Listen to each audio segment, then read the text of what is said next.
Olá, tudo bem com você? Estamos aqui, como você pode ver, o ambiente aqui muito gostoso. Estamos aqui no Catri, Santa Catarina, em Governador Celso Ramos. Eu participei aqui do primeiro pacote, né? Pregando, aqui com os irmãos, convivendo, momentos muito agradáveis. E no segundo pacote está aqui o pastor Neumoel Stina. Sábado eu vim aqui, participei da lição da Escola Sabatina e o pastor Neumoel foi o pregador. E foi muito prazeroso reencontrá-lo, né? Um grande amigo, uma pessoa que a gente realmente tem uma grande admiração por ser um pregador da palavra de Deus, porque continua sendo, e alguém que se permite usar por Deus. Pastor, é uma alegria ter você aqui no meu canal para partilhar uma experiência. Depois eu vou contar para vocês do que se trata essa experiência, né? Mas é uma alegria, obrigado por ter aceitado o convite também para estar aqui com os nossos amigos. Pastor Michel, é um prazer estar com você e com os seus seguidores todos, que são milhares e milhares, e eu louvo a Deus por isso, né? Você é um grande servo de Deus, eu tenho admirado muito você é muito carinhoso, e estudioso e fala com propriedade. Eu tenho o prazer de acompanhar o seu canal e eu parabenizo a todos os que seguem você, porque você tem informações precisas sobre as coisas de Deus e sobre o que está acontecendo no nosso mundo, né? Amém. E nós precisamos estar prontos, né? Deus abençoe você, servo de Deus. É um prazer ser seu amigo e estar com você aqui no canal. Amém, louvado seja Deus.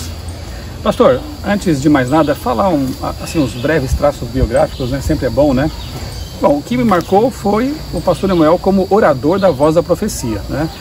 Para o senhor saber, pastor, nós tínhamos, a minha esposa e eu, uma participação num programa de rádio lá em Boituva, quando eu fui ancião daquela igreja, próximo a Tatuí, né? Nós usávamos aqueles CDs, né? A Voz da Profecia, né? Como é que era o bordão lá? E lembre-se, e lembre-se que a voz é nossa, mas a palavra é de Deus. Exatamente, isso marcou, né? E nós usávamos todos os sábados à tarde no programa de rádio ali, minha esposa e eu, esses CDs que foram uma bênção, né? Então, o pastor Neumoel para mim marcou como orador da Voz da Profecia, junto com os Arautos do Rei, né? Pregando por todo esse planeta. Também como professor, como pastor, né? Titular da igreja do UNASP, Campo São Paulo, uma das maiores igrejas do Brasil. Mas, pastor, quem mais foi Neumoel Stina? Eu comecei como vice-preceptor quando me formei. Já era vice-preceptor estudando, né? Depois eu fui pastor de igreja. Depois eu me tornei departamental de jovens, de escola sabatina. Depois me tornei presidente 2 vezes. E depois eu fui para a Voz da Profecia para dirigir o sistema de comunicação da igreja, né? De que ano a que ano ali, pastor? Foi um bom Foi de 97 a 2002, foram 6 anos. Eu acumulava a função de diretor-geral e também de orador da Voz da Profecia. Em alguns momentos eu fui também orador do Está Escrito. Trabalhava para umas 3 pessoas mais ou menos, mas com alegria, no Senhor, né? Isso envolve rádio e TV, né? Naquele momento envolvia isso, né? Depois eu voltei para a igreja, fui pastor em Tucuruvi, Tatuapé, fui ministerial da Paulista Leste e encerrei o meu período ativo como obreiro mesmo da igreja, na igreja do NASP, que foi onde eu me formei em teologia, e eu nunca pensei como estudante que um dia voltaria a ser pastor daquela igreja. Para mim foi um presente de Deus, um privilégio, né? E agora desde março de 2019 eu estou jubilado, mas não aposentado. Eu vou me aposentar quando Satanás se aposentar, no milênio. Amém. Eu vou trabalhar enquanto Deus me der força e tiver esses convites que eu tenho, as dezenas, né? Eu vou pregar a palavra de Deus e falar que Jesus vai voltar e que temos que estar prontos porque Ele vai voltar nos nossos dias. Amém. Deus lhe dê muita saúde, disposição e força para continuar nesse ministério, né, pastor? Amém, amém. A todos nós, né? O pastor Neumoel Stina, escritor, eu ainda não conhecia. E, na verdade, né, ele tem 14 livros publicados já, esse aqui é o 14º, Histórias de uma Vida. É uma espécie de biografia mesclada por histórias com as quais o senhor já teve contato, né? Inclusive, eu vou deixar aqui já na descrição do vídeo para você não esquecer, e eu também não, o contato, caso você tenha interesse de conhecer esses materiais, Pastor Stina, mudo, né? pastorstina@gmail.com, como você está vendo aí na tela. pastorstina@gmail.com. Pastor, uma das histórias deste livro, o senhor contou ontem no sermão, e foi realmente muito marcante, né? Minha família, estivemos aqui, assistimos ao culto, né? E saímos assim maravilhados com aquela história. Eu gostaria que o senhor compartilhasse então com os nossos amigos essa história. Lembrando que aqui tem várias, né? Várias histórias e assim são histórias que mostram realmente o poder de Deus atuando na vida das pessoas. Mas essa foi especial. Eu fui juntando as histórias que aconteceram ao redor do meu ministério, da minha vida também, e fiz um livro assim, mesclado da minha biografia com todas as histórias que são verdadeiras ou que aconteceram comigo, ou histórias que eu conheci e fui atrás pesquisar, né? Como se eu fosse um repórter para saber se é verdade, porque você não pode falar no púlpito ou num livro uma mentira, né? E são todas histórias verdadeiras para ilustrar a Bíblia. E essa história da qual você mencionou, pastor Michel, é a história de uma Bíblia que foi pescada num rio. E eu usei o texto de Isaías 55 para aproveitar esse texto, porque ele é muito forte, né? Ele diz que a palavra de Deus nunca volta vazia. Esse nunca é forte demais, e a palavra também é forte. Isso quer dizer o seguinte: em todo lugar onde a palavra é pregada, ela produz. E eu tive o privilégio já de pregar, de evangelizar em 4 continentes, na Ásia, na África, na Europa e nas Américas, não é? E em todos os lugares eu vi o poder da palavra de Deus. E quando ela é acompanhada pela influência do Espírito Santo, ela tem um poder que é sobrenatural, né? E esta história é de um moço que pescou uma Bíblia no rio Urucuia, que é um dos afluentes do rio São Francisco. E o pai dele tinha recebido uma Bíblia de presente, só que o pai era um matador de aluguel. E ele começou a ler a Bíblia, e quando chegou em Êxodo 20, que diz não matarás, ele fechou a Bíblia, e para não jogar a Bíblia fora, ele doou para um irmão dele. Ele achou que não era para ele aquilo, né? Não era para ele. Manda não matar, ele era um matador. Não dá certo comigo, né? Como é que eu vou viver, né? Porque as pessoas que não conhecem Deus, enquanto não o conhecem, elas não sabem que Deus tem chave para todos os mistérios, né? E aí ele doou a Bíblia para um irmão dele, um irmão carnal, que morava 20 quilômetros acima, na margem do mesmo rio.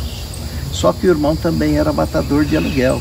E o irmão também teve a mesma experiência. Chegou lá no mesmo texto. Chegou no mesmo texto. Não é para mim. O que ele fez? Pegou a Bíblia, fechou e jogou no rio. E um domingo à tarde, o filho do primeiro, que se chamava Raimundo Sabino, o apelido dele era Mundico Sabino, né? O filho dele estava pescando no rio Urucuia. Quantos dias depois de o irmão do primeiro matador ter jogado a Bíblia no rio? Não muitos dias, talvez uns 3 dias no máximo, acho que uns 3 dias no máximo, porque isso aconteceu no meio da semana e o filho dele estava pescando no domingo à tarde. E quando ele viu descer... O senhor lembra da distância? 20 quilômetros. 20 quilômetros? 20 quilômetros, rio abaixo. Rio abaixo. Então a Bíblia rodou na água 20 quilômetros, navegou. E o João, filho do Raimundo, com seu arpão, pensou que fosse um peixe e puxou o gatilho. E quando puxou a cordinha de nylon, na ponta da flecha estava a Bíblia. Ele chamou o pai, e o pai ficou desesperado, porque entendeu tratar-se de algo sobrenatural. E é mesmo, né? É impossível, né? Não é? Aí começou a ler a Bíblia e se converteu, e foi batizado. E para ser batizado foi um transtorno grande, porque foi alguém de Brasília, juntamente com alguém de Goiânia, e eles tiveram que atravessar mata para chegar na margem do rio, tinha onça, essas coisas todas, né? Batizaram naquele dia o Raimundo, a esposa dele, e o filho João, que já era com idade própria para ser batizado, né? E esse homem, esse Raimundo, ele tomou uma decisão inusitada. E quando a gente lê na Bíblia que as coisas de Deus, elas são loucuras para quem perece, a gente entende isso, né? Que decisão ele tomou? Ser um missionário. Como que pode um matador de aluguel se tornar um missionário? E para ficar assim mais interessante, ele começou a trabalhar com as famílias onde ele havia matado alguém. Ele já tinha matado 17 pessoas. Uns 7 meses depois, o mesmo telefone toca. E o obreiro bíblico lá de Brasília, o mesmo, ele é o Cornete, não é? Ele atendeu o telefone, novamente chamou o pastor Wilson e foram lá para batizar. Pastor Wilson Sarli, né? Sarli lá, que era o presidente na Missão Brasil Central. E depois foi diretor da CPB. Foi diretor da CPB. Eu fui chamado para a CPB justamente na administração dele. E eu liguei para ele para confirmar a história, ele já está bem velhinho, né? E ele demorou para lembrar, mas se lembrou, disse, mas nós tivemos que chamar outros pastores para ajudar, porque eram mais de 100 pessoas. E olha, 100 pessoas como resultado da pregação do ex-matador. 105 pessoas. 105, e eles convidaram mais 2 ou 3 pastores para ajudar, porque o Roberto Cornetti não era ordenado ainda, só o pastor Wilson Sarli, né? E 105 pessoas. Eu contei essa história em Altamira, no Pará, num acampal. E quando eu estava contando e mostrei a Bíblia, né? Que a Bíblia está aí, inclusive, com você. Bom, já que o senhor mencionou... tem que mostrar tem que mostrar, Deus, né? Tem que mostrar a evidência real, né? Gente, olha que coisa linda, né? Quando eu vi essa Bíblia ontem aqui, lá no púlpito, o pastor Nemuel tem levado para mostrar a evidência do milagre, eu fiquei emocionado. Confesso que eu fiquei emocionado. Vamos repetir? Ela foi atirada no rio, navegou 20 quilômetros rio abaixo, ok? Para ser encontrada pela mesma família. Né? Uma pessoa que sabia o que tinha acontecido. E quando a gente abre com muito cuidado, tem a marca, né? Até a marca aqui onde o arpão entrou. Sim, aqui, olha, dá para botar o dedo aqui para ver, ó. Furo, né? Olha. Que não danificou o texto, né? A Bíblia, né? Ele só atingiu a capa aqui, né? E quando a gente abre aqui, vê só pequenas manchas. Não sei se você consegue ver. Tem que ser com muito cuidado. Até já propuseram aqui de uma restauração, mas aí vai estragar o milagre, digamos assim, né? Porque tem que mostrar como ela está, né? Uma pequena mancha aqui em algumas páginas, né? O que não prejudica a leitura, né? Uma Bíblia de 1929, ela já é um tesouro por si só, né? 1929, Sociedade Trinitariana. E o texto está aqui intacto. Eu confesso, pastor, eu sou uma pessoa cética, né? Sempre fui, era cético quando fui evolucionista, quase ateu, e continuo sendo um cristão adventista cético. Quando ouço histórias mirabolantes, eu também, como repórter, vou atrás, eu quero saber das evidências, né? Mas o que eu posso dizer com relação a isso? Numa hora dessa, realmente o cético dá lugar ao crente, né?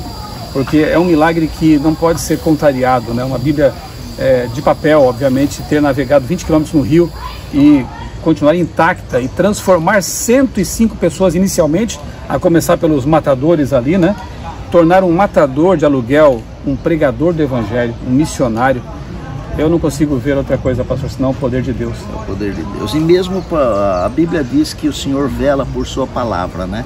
Eu creio que um anjo cuidou dessa Bíblia quando ela navegava rio abaixo. Eu creio plenamente, sabe? E eu creio também que um anjo dirigiu para que aquele menino pescasse essa Bíblia. Exatamente ele, tinha que ser ele. Porque para mexer com o coração do pai, que deveria ser um coração duro, né? De uma pessoa que destrói a vida dos outros, né? E a Bíblia tem um poder que a gente não consegue medir, sabe? Porque transformar um matador num missionário é só Deus mesmo, né? Esse é o maior milagre, né, pastor? Assim, claro que ela ter permanecido intacta nessas condições é um milagre, mas o maior milagre é a vida, né? É a vida. Então, eu estava contando isso e mostrei a Bíblia lá em Altamira. E aí um cidadão veio pelo meio do corredor e ele vinha falando umas coisas, mas eu estava falando ao microfone e a gente não consegue escutar quem está falando porque o microfone é mais alto, né? E quando ele chegou perto eu entendi. Ele falou assim, eu estava lá. Aí eu falei, mas quem é você? Ele falou assim, meu nome é Isaac Júnior. Eu sou filho do pastor Isaac Fonseca, que foi um dos pastores que ajudaram a batizar nesse batismo de 105 pessoas. E eu falei, então vem aqui, conta para o povo você como é que foi a história. Aí ele começou a contar, eu tinha tantos anos, não me lembro se 10 ou 8, né? Eu tinha acho que 8 anos ou 10 e meu pai foi chamado para ajudar a batizar. E foi um batismo assim, uma coisa linda, foi a tarde inteira batizando, quer dizer, 105 pessoas, né? Que lindo, né? E essa história já produziu outras histórias incríveis, viu, pastor Michel? A Bíblia é um poder que é incrível, né? Vale a pena a gente estudar a Bíblia, sabe? E nós devemos estudá-la com oração, com convicção, porque ela é mesmo a palavra de Deus. E ela transforma, tem o poder de transformar. Pastor, antes de eu pedir que o senhor faça o apelo, porque o senhor é o pregador, né? O senhor é o pregador. Eu não me atreveria aqui a fazer o apelo tendo o pastor Nemuel aqui do meu lado. Que é isso? Mas eu quero só dizer para vocês, queridos, que a mesma Bíblia que transformou a vida daquele matador de aluguel, que levou à conversão centenas de pessoas, que permaneceu intacta sob circunstâncias que possível, material como esse permanecer intacto ali debaixo d'água por 20 quilômetros, né? Ser pescado dias depois pela membro de uma mesma família, para que o milagre ficasse patente, ficasse evidente. É a Bíblia que continua transformando vidas. continua tirando pessoas de uma vida miserável, né? Mudou a minha vida. Eu conheci a palavra de Deus com 18 para 19 anos, e a pessoa que eu me tornei depois, eu não consigo nem mais imaginar o que fui antes. Realmente é um poder sobrenatural, ativo, real. A palavra não precisa ser atualizada, não precisa ser mudada. O poder dela, ele atravessa os milênios e continua convertendo, transformando pessoas. Então eu quero fazer o apelo e reforçar o que o pastor disse: leia a Bíblia, estude-a todos os dias. Estamos começando um novo ano, hoje é dia 2 apenas, né, pastor? Dia 2 de janeiro de 2022. Quanto tempo temos ainda para a volta de Jesus, não sabemos, mas a gente vê que os dias estão se abreviando. E esse tesouro incomensurável, presente do céu, a carta de amor de Deus, está disponível. Se você não tem uma em sua casa, é só ir ao celular aí, no seu computador, no seu celular, você pode baixar uma Bíblia completa. Olha que facilidade. No passado pessoas deram a vida, né, pastor? Derramaram sangue para tornar esse livro disponível. Hoje nós temos tão facilmente, né, acesso à palavra de Deus. Então leia a Bíblia, comece um plano de leitura agora no começo do ano mesmo, né? Cada dia um capítulo, revados por sua palavra, projeto maravilhoso. E com certeza você vai experimentar também o poder dela na sua vida. Pastor, suas palavras finais. Eu sou filho de uma família bem humilde, bem simples. Meus pais eram lavradores, mas eu não reclamo disso, porque ser simples não é feio e não é pecado. Mas a minha mãe se converteu, se tornou cristã um pouquinho antes de eu nascer, por causa da Bíblia. E a minha mãe, quando foi batizada, faltavam 3 meses para eu nascer. E ela me dedicou para ser um pastor. Eu me lembro quando eu queria ser piloto da Força Aérea Brasileira. E eu fiz a inscrição.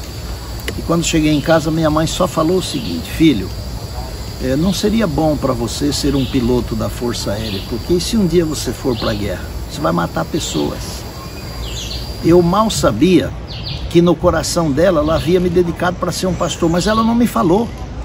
Ela só me contou isso no dia que eu me formei em teologia, aos 28 anos de idade. Ela guardou isso.